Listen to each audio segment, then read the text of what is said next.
I feel there are a few theories that describe Jacob's behavior.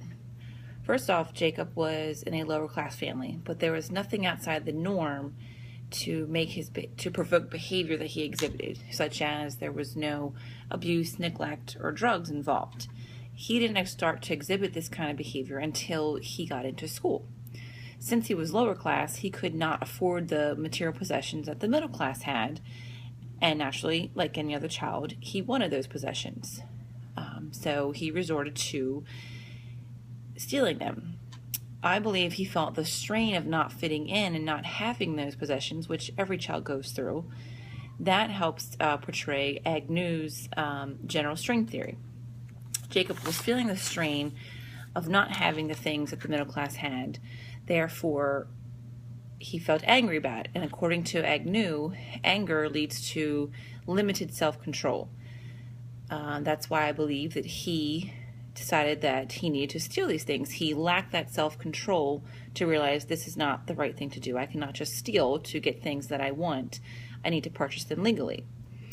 I also feel that Jacob fits into Cohen's delinquency and frustration theory. Since Jacob could not have the possessions of the middle class, he started to exhibit some status frustration. And then after he was caught stealing a leather jacket, he was arrested and placed into juvenile detention. This is kind of where I feel Cohen's theory and Lamarck's labeling theory overlap.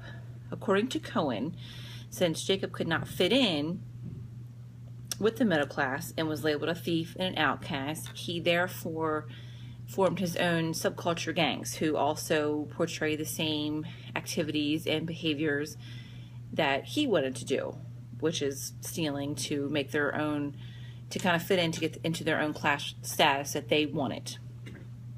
That way they reached the status they desired by obtaining these objects illegally.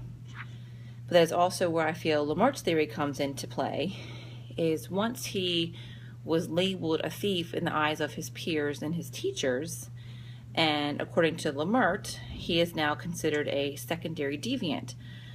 These children, once they feel they are delinquents and they've been labeled a delinquent, they will continue to exhibit that kind of behavior and just continue down the wrong path. I don't feel there's one theory that fits Jacob in his choices that he has made, just as I feel there's not one theory to fit every single individual, every single child, and the choices they make. There are so many factors surrounding each child's life, and they are all very different. I don't think one theory, you can stick them in like a cookie cutter mold to describe their behavior. That's why I feel Agnew's, Cohen's, and Lamarck's theories all describe Jacob's behavior and what led him down the path that he chose to lead.